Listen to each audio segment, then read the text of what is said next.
Boa noite, irmãos, a graça e a paz do nosso Senhor e Salvador Jesus Cristo. Eu espero do fundo do meu coração que você esteja bem. Fique em paz, fique calmo.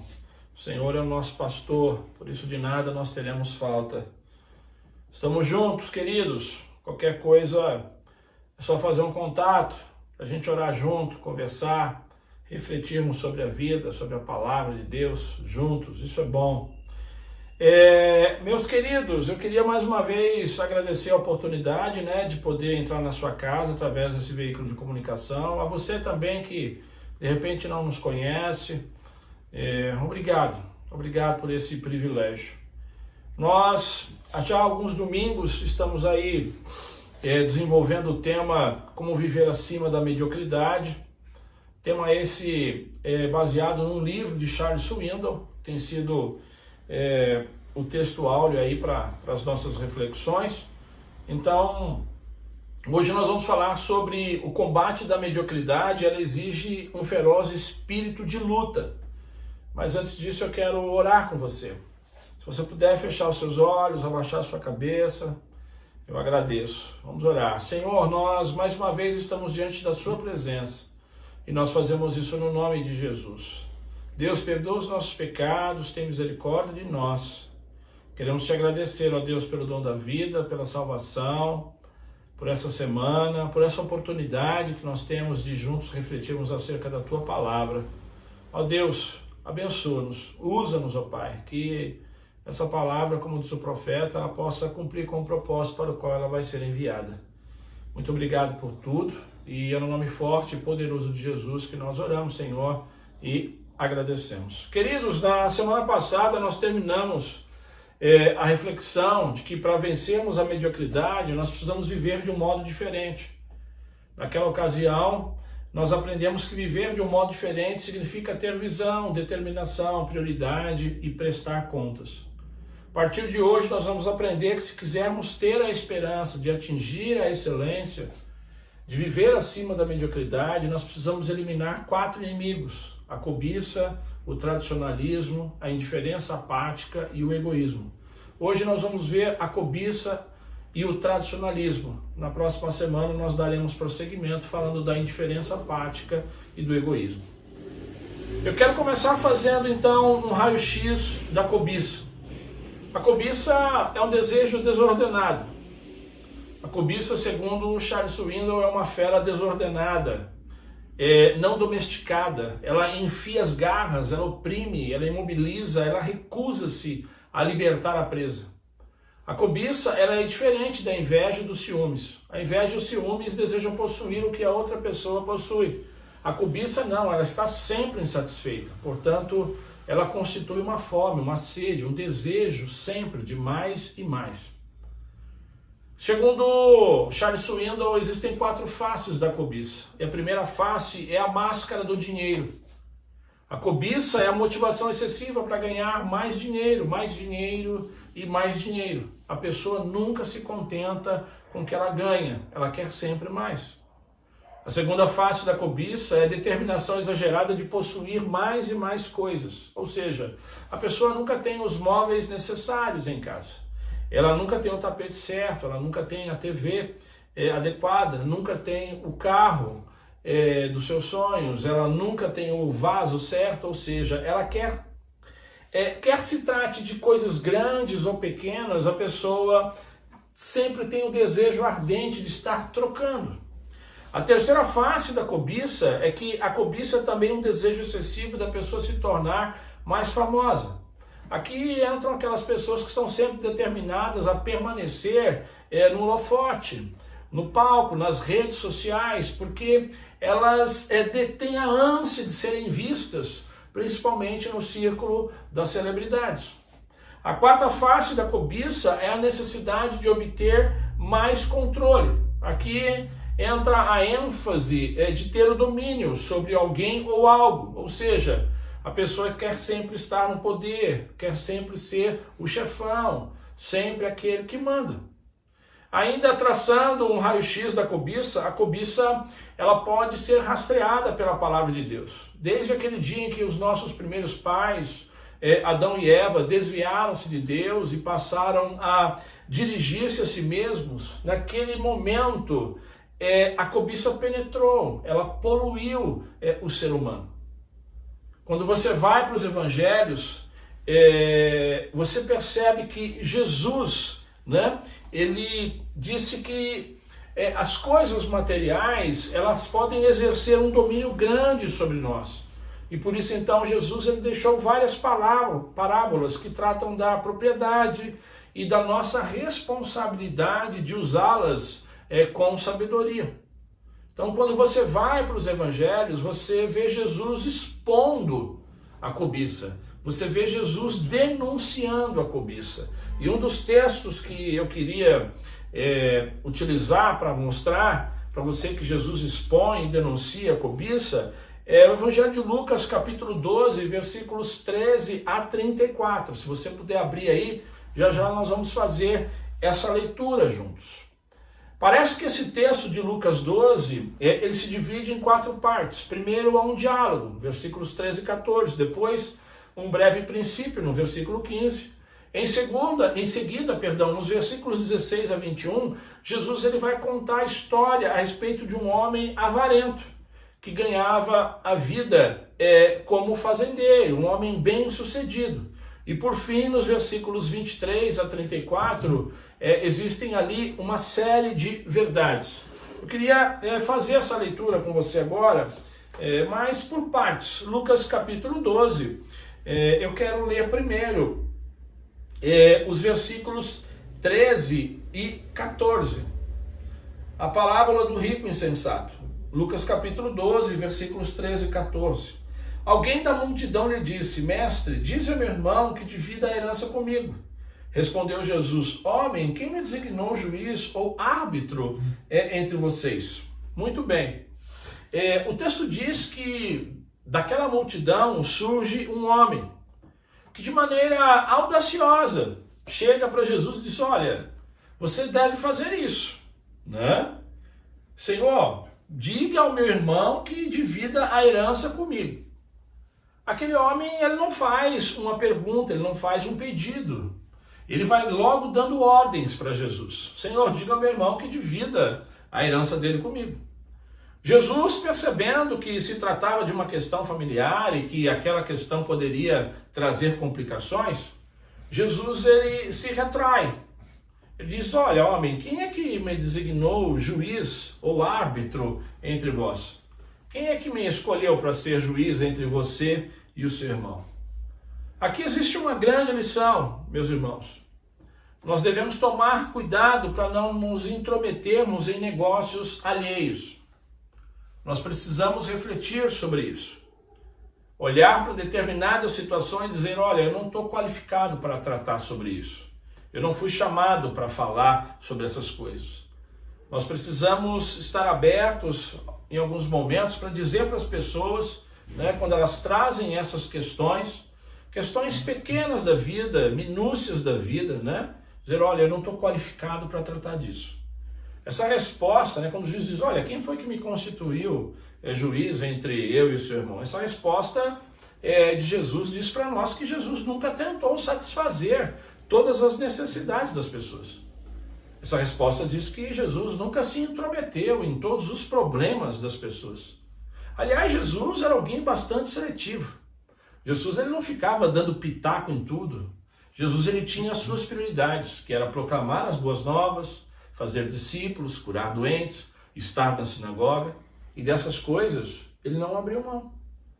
A segunda parte que eu quero destacar da parábola do rico insensato, que é um princípio, está no versículo de número 15. Então lhes disse: cuidado, fiquem de sobreaviso contra todo tipo de ganância. A vida de um homem não consiste na quantidade dos seus bens. Jesus agora ele não está mais respondendo àquele homem que queria lhe dar uma ordem, mas ele se volta agora para a multidão e ele trata de um assunto muito mais amplo. Ele diz: olha, tomem cuidado com todo tipo de ganância, tomem cuidado com a avareza, tomem cuidado com a cobiça, né? Tomem cuidado, quer ser dinheiro, quer sejam coisas, fama ou poder, tomem cuidado com essas coisas. Para ilustrar a questão da avareza, da ganância, eu quero pegar uma ilustração que o próprio Charles Swindoll traz no seu livro. Ele diz: olha, vamos imaginar alguém com sede e começa a beber água salgada. A sede dessa pessoa a leva a beber mais água ainda. E esse processo culminará com a pessoa doente. Se a pessoa continuar a beber água salgada por conta da sua sede, ela poderá morrer. Pergunta: você anda desejando mais e mais uma coisa que na verdade não lhe faz bem? Você precisa pensar sobre isso. Você anda desejando mais e mais alguma coisa que você sabe que não lhe faz bem, que não é vontade de Deus para a sua vida? Por isso Jesus diz no versículo 15 que a vida do homem não consiste na quantidade dos seus bens. Querido, a vida não gira e não pode girar ao redor de bens materiais quando a pessoa deseja alcançar a excelência verdadeira. Para alcançar a excelência verdadeira, para alçar voos maiores, nós precisamos ganhar a batalha contra a avareza. Se nós não ganharmos a batalha contra a avareza, nós vamos ter as nossas esperanças de alçar voos altaneiros despedaçadas. A terceira parte do texto traz a parábola, versículos 16 a 21 de Lucas 12. Então lhes contou esta parábola: a terra de certo homem rico produziu muito. Ele pensou consigo mesmo: o que vou fazer? Não tenho onde armazenar minha colheita. Então disse: já sei o que vou fazer. Eu vou derrubar os meus celeiros e construir outros maiores. E ali guardarei toda a minha safra e todos os meus bens. E direi a mim mesmo: você tem grande quantidade de bens, armazenados para muitos anos. Descanse, coma, beba e alegre-se. Contudo, Deus lhe disse: insensato, essa mesma noite a sua vida lhe será exigida. Então, quem ficará com o que você preparou? Assim acontece com quem guarda para si riquezas, mas não é rico para com Deus. Eu quero começar destacando aqui que o texto aqui, a parábola, não existe nada de errado nesse homem ser um excelente fazendeiro. O texto não diz nada sobre isso. O texto não diz que é errado você ser um homem de sucesso. Né? O texto não diz nada de que foi errado esse homem ter trabalhado muito, várias horas por dia e tal. O texto não diz nada disso. Né? O erro desse homem não era de ser preguiçoso. Né? O erro dele não era de ser uma pessoa desonesta. Esse homem plantou e colheu, ou seja, ele fez tudo direitinho. Mas existem grandes falhas nesse homem. E a primeira delas que eu quero destacar é que ele não conhecia realmente a sua própria pessoa. Queridos, esse homem ele nunca pensou que não poderia viver muitos anos. Ele nunca pensou que as riquezas jamais pudessem satisfazer a sua alma. Ele estava tão preocupado com as coisas materiais que ele nunca pensou em dedicar um pouco do seu tempo para as coisas eternas, para as coisas de Deus. Presta atenção no que eu vou te falar. Você está preparado para algo chocante? O que eu vou te dizer agora é chocante. Você que está me ouvindo agora, você sabe, você sabe que de repente você não pode estar vivo daqui a um ano? Você que está me ouvindo? Daqui a algum ano talvez você não esteja vivo. Talvez outros não estarão vivos daqui a 5 anos. A verdade, queridos, é que nós não dispomos de muitos anos. Aliás, hoje em dia, a grande maioria das pessoas que morrem são as mais jovens. Pergunta, você tem se dedicado às coisas de Deus? Ou você está preocupado apenas com o material? O fazendeiro da história contada por Jesus, na realidade, ele não entendia a si próprio, porque ele nunca parou para pensar que as suas grandes colheitas não trariam satisfação para a sua alma. Ele não conseguiu perceber que não viveria aqui eternamente e nunca havia parado para pensar nisso. E você? Você já parou para pensar que não vai viver aqui eternamente? Você já parou para pensar que um dia você vai se encontrar com o Senhor e Ele vai lhe perguntar aquilo que você preparou, né? Insensato. Essa mesma noite a sua vida lhe será exigida. Então, quem ficará com o que você preparou? Você já parou para pensar que você vai ter esse tipo de encontro com o Senhor? A segunda falha que nós encontramos na vida desse homem é que ele não se interessava pelas outras pessoas. Olha o que diz o verso 19. E direi a mim mesmo, você tem grande quantidade de bens armazenados para muitos anos, descanse, coma, beba e alegre-se. Esse homem era alguém sentado no trono da sua própria vida. Quantas pessoas vivem assim, apenas preocupadas consigo mesmo? Por isso, elas nunca têm tempo para outras pessoas. Elas nunca têm tempo para evangelizar, para discipular alguém. Elas nunca dispõem de material para abençoar outras pessoas. Parecem criancinhas que só vivem a gritar, é meu, é meu, é meu. Vencer a batalha contra a cobiça, meus irmãos, é uma missão que deve levar a vida toda. A terceira falha encontrada nesse homem é que ele não arranjou lugar para Deus na sua vida. Ele viveu toda a sua vida num raio bastante apertado, sem lugar para Deus. Imagina quando o anjo da morte lhe disse, insensato, essa mesma noite a sua vida lhe será exigida. Então, quem ficará com o que você preparou? É mais ou menos assim, louco. Chegou o seu fim. Para quem é que você vai deixar todas essas coisas? É mais ou menos assim, louco. Você não arranjou lugar para mim durante toda a sua vida. E agora, para quem que você vai deixar todas essas coisas? Pergunta, você já arranjou um lugar para Deus na sua vida? Presta atenção. Isso é sério. A quarta parte do texto traz uma série de verdades. Versículos 22 a 34. Dirigindo-se aos seus discípulos, Jesus acrescentou, portanto, eu lhes digo, não se preocupe com a sua própria vida, quanto ao que comer, nem com o seu próprio corpo, quanto ao que vestir. A vida é mais importante do que a comida e o corpo mais importante que as roupas. Observem os corvos, não semeiam, nem colhem, nem têm armazéns em celeiros, contudo Deus os alimenta. E vocês têm muito mais valor do que as aves. Quem de vocês, por mais que se preocupe, pode acrescentar uma hora que seja a sua vida? Visto que vocês não podem sequer fazer uma coisa tão pequena, por que se preocupar com o restante? Observe como crescem os lírios, eles não trabalham, nem tecem. Contudo, eu lhes digo que nem Salomão, em todo o seu esplendor, vestiu-se como um deles. Se Deus veste assim a erva do campo, que hoje existe, amanhã é lançada no fogo, quanto mais vestirá vocês, homens de pequena fé. Não busquem ansiosamente o que comer ou beber, não se preocupem com isso, pois o mundo pagão é que corre atrás dessas coisas, mas o Pai sabe que vocês precisam delas. Busquem, pois, o reino de Deus e essas coisas lhes serão acrescentadas. Não tenham medo, pequeno rebanho, pois foi do agrado do Pai dar-lhes o reino. Presta atenção, ele diz, vendam o que têm e deem esmolas. Façam para vocês bolsas que não se gastem com o tempo.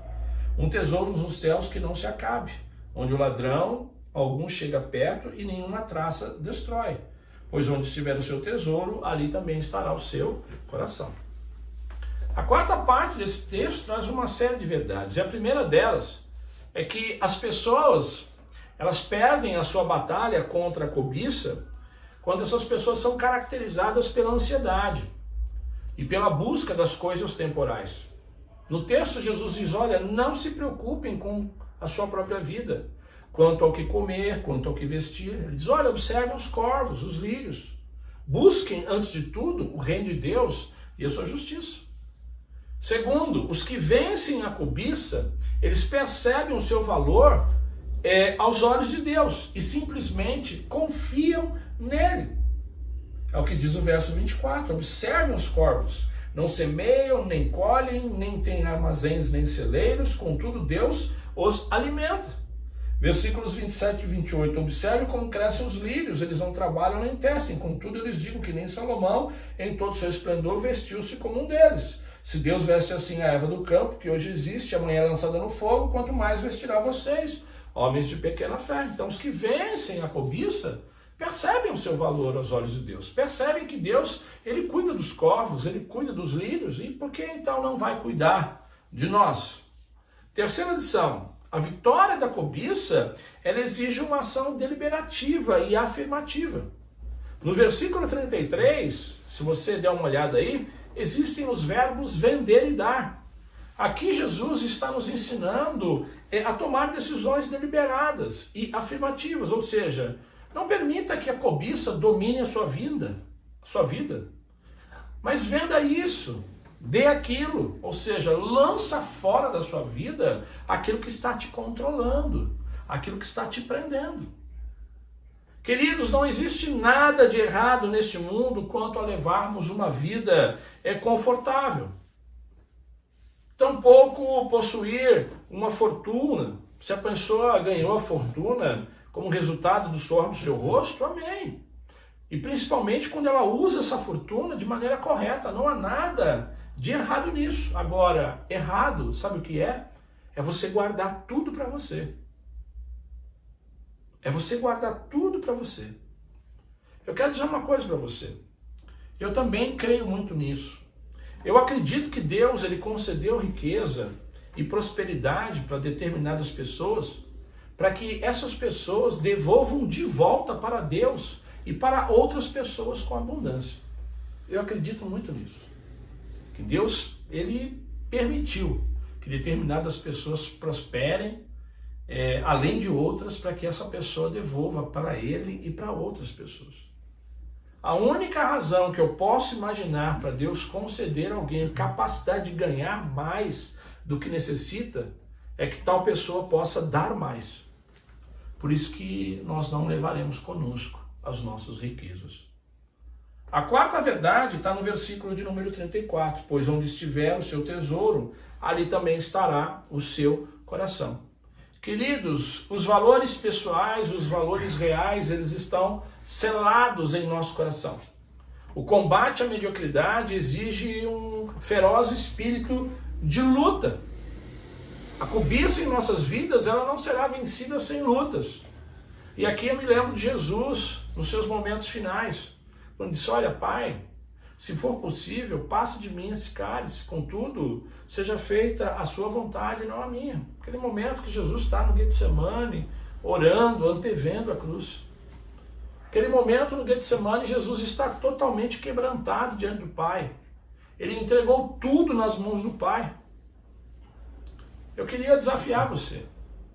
Ousa fazer essa mesma oração de Jesus.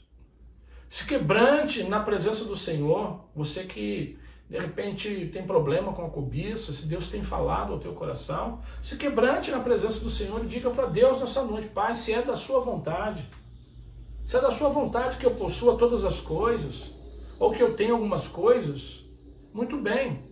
Porém, se for da tua vontade que tudo me seja retirado, retire tudo, Senhor. Pois eu prefiro ficar aqui nessa terra e ser rico no céu. Eu prefiro não ter a minha vontade feita aqui na terra e ser pobre lá em cima. Presta atenção. O segundo inimigo que a gente precisa eliminar para vencermos a mediocridade é o dragão do tradicionalismo. Esse é um inimigo para quem quer alçar voos maiores. Esse inimigo, ele não é menos agressivo que a cobiça, porém ele é muito mais sutil na aparência. E nós vamos identificar aqui esse dragão. Alguém já disse que tradição é a fé viva daqueles que já morreram. E que tradicionalismo é a fé morta daqueles que hoje vivem. O que é tradicionalismo? Tradicionalismo é aquela atitude que resiste à mudança, que se mantém apegado a um costume, a um comportamento, que se conserva à força. Tradicionalismo é nutrir suspeitas contra o que é novo, moderno e diferente. Quem quer alçar voos maiores, quem quer ser águia, precisa estar aberto às coisas não experimentadas, às coisas imprevisíveis e inesperadas durante todo o tempo, e se mantendo fiel à verdade. Além de estar disposta a quebrar com o tradicionalismo, a igreja, a empresa, a pessoa, enfim, aquele que quer ser águia, aquele que quer crescer em todos os sentidos, precisa também ter compromisso com a excelência. Então, é assim, não importa o que você faça. É para o Rei dos Reis, então nós devemos dar o nosso melhor. Queridos, nós não fomos chamados para, ou melhor, nós fomos chamados para virar o mundo de ponta cabeça, e não ao contrário.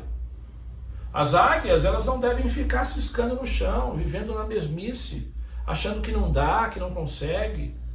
Mas as águias, elas foram chamadas para voar altaneiramente. Eu quero dar aqui um exemplo do tradicionalismo do primeiro século, o tradicionalismo que imperava na época do Senhor Jesus. Nos dias de Jesus, o tradicionalismo ele erguia a cabeça de maneira horrível. Hoje o tradicionalismo é diferente. Exemplo, hoje nós queremos ver a igreja cheia, nós queremos as pessoas mais próximas, mas nós não queremos o novo, moderno, diferente, nós não queremos fazer com excelência, mas nós queremos que as pessoas se aproximem. Nós não queremos trabalhar, nós não queremos servir, nós não queremos colocar em prática o que é novo, o que é diferente, o que é moderno, mas a gente quer ver as pessoas próximas, a gente quer ver a igreja cheia. Na época de Jesus, o tradicionalismo ele não queria as pessoas mais próximas. Evangelho de Lucas, capítulo 5, versículos 27 a 35.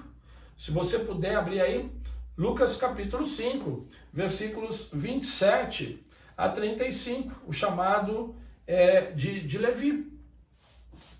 Eu quero começar lendo os versículos 27 a 29. Depois disso, Jesus saiu e viu um publicano chamado Levi sentado na coletoria e disse-lhe: siga-me. Levi levantou-se, deixou tudo e o seguiu. Queridos, Levi, Mateus, o publicano, ele se converte. E ele resolve dar uma grande festa na sua casa. E Jesus, é claro, Jesus estava ali para aproveitar a oportunidade, para evangelizar aquelas pessoas, tal. Todos estavam alegres. Dá para imaginar aqui, né, a festa, o pessoal comendo, bebendo, tal, tudo bacana. Estava todo mundo se sentindo muito bem, todo mundo muito alegre, exceto um grupo, os fariseus. Em meio a essa festa, os fariseus eles começam a fazer os seus ataques. Versículo de número 30. Mas os fariseus e aqueles mestres da lei, que eram da mesma facção, queixaram-se aos discípulos de Jesus: porque vocês comem e bebem com publicanos e pecadores. Percebam qual era o principal problema dos fariseus? É que os discípulos de Jesus se misturavam com outras pessoas, se divertiam com elas. O tradicionalismo da época de Jesus, ele ensinava que as pessoas deviam viver separadas umas das outras, que eles não deveriam se divertir com publicanos e pecadores. Mas Jesus então lhes dá uma resposta, versículos 31 e 32. Jesus lhes respondeu: não são os que têm saúde que precisam de médico, mas sim os doentes. Eu não vim chamar justos, mas pecadores ao arrependimento. Se eu estivesse lá nessa festa, com certeza eu teria aplaudido Jesus. Porque esse é o nosso trabalho como igreja, chamar pecadores ao arrependimento. Nós precisamos, como igreja, quebrar todo o tradicionalismo que nos impede de evangelizarmos, de discipularmos pessoas. Nós precisamos apoiar toda ideia, todo plano que leve a igreja a se aproximar de pecadores. Mas se você pensa que os fariseus ficaram quietinhos depois dessa resposta de Jesus, você ainda não conhece a natureza do dragão chamado tradicionalismo. Versículo 33. E eles lhes disseram: os discípulos de João jejuam e oram frequentemente, bem como os discípulos dos fariseus, mas os teus vivem comendo e bebendo. A resposta deles para Jesus foi mais ou menos assim: olha, você e seus discípulos, vocês estão aí dentro comendo com esses pecadores, né? Vocês não sabem que a vida ela é muito séria para ser gasta desse jeito? Nós jejuamos, vocês não jejuam, vocês só querem ficar comendo e bebendo com gente que não presta, com gente que é ladrão, que é bandido. Olha a resposta que Jesus deu a eles, verso 34 e 35. Jesus respondeu: podem vocês fazer os convidados do noivo jejuar enquanto o noivo está com eles? Mas virão dias quando o noivo lhe será tirado. Naqueles dias jejuarão. O noivo é Jesus. E o noivo estava com eles naquele dia. Então, aquele momento era um momento para ser de festa mesmo. Não era ocasião para jejuar. Não era ocasião para estar com raiva do mundo. A ocasião para jejuar, para ficar com raiva do mundo, para ficar entristecido, logo chegaria, né? Ou seja, quando Jesus fosse levantado na cruz para morrer, aí ninguém ouviria risos, o tinido dos copos, não haveria festa, porque as coisas se teriam tornado sérias. Jesus, o noivo, partiu, mas aquele momento não era o caso. O noivo estava com eles. A partir dessa resposta de Jesus, os fariseus, eles ficam quietinhos. Ficaram quietinhos talvez porque não entenderam nada. Então, Jesus passa a lhes contar uma outra parábola. Talvez esse seja o estilo de muitas pessoas hoje em dia. Elas ficam quietinhas ou não entendem as palavras de Jesus. Por isso, não conseguem derrotar o dragão do tradicionalismo que existe nas suas vidas. Quem quer vencer a mediocridade precisa estar aberto para coisas novas. Queridos, de muitas maneiras nós, os crentes de hoje, estamos vivendo de novo a era do Novo Testamento. Esses são dias de crescimento rápido de algumas igrejas. Igrejas que já entenderam que é preciso ter visão, determinação. Igrejas que definem as suas prioridades, lutam contra a cobiça e o dragão do tradicionalismo. Essas igrejas, elas crescem rápido. Esses dias são dias também de incerteza, de abandono da fé, de ameaça, de perseguições. Acima de tudo, existe uma grande expectativa pela segunda vinda de Jesus. Essa era a situação da igreja primitiva. Os crentes da primeira geração achavam que Cristo iria voltar, e ele não voltou. Hoje, quando nós olhamos para a igreja de Jesus, ela parece impotente. Ela não tem capacidade de mobilização para lutar por pautas que melhorem o mundo, e muito menos para fazer o evangelho caminhar. Muitos daqueles que são chamados de igreja estão quietinhos, abraçados com o dragão do tradicionalismo. Gente que tem medo, receio de coisas novas. E assim a igreja vai se enfraquecendo. Esses não são dias para a igreja recolher-se dentro de si mesma. Esses não são dias. Esses não são dias para a igreja enrolar-se num canto e esperar o fim de maneira passiva. Queridos, o mundo ainda precisa ver o que o Espírito Santo é capaz de fazer. Nós precisamos urgentemente usar as armas descritas em Efésios capítulo 6, versículos 14 a 18. O cinto da verdade, a couraça da justiça, os pés calçados com o evangelho da paz, o escudo da fé, o capacete da salvação, a espada do Espírito e a oração. Então, em nome de Jesus, eu queria dizer a você, pare de permitir que o mundo ao seu redor, que as pessoas ao seu redor te aperte dentro dos moldes dessas pessoas. Lança fora a cobiça. Lança fora o dragão do tradicionalismo. Faça as coisas, querido, para o Senhor com excelência. Esteja aberto a fazer coisas novas para o Senhor. Porque essa é uma nova geração e uma nova era também. Eu quero concluir. Para vencer a mediocridade e voar como águia, você precisa de um feroz espírito de luta.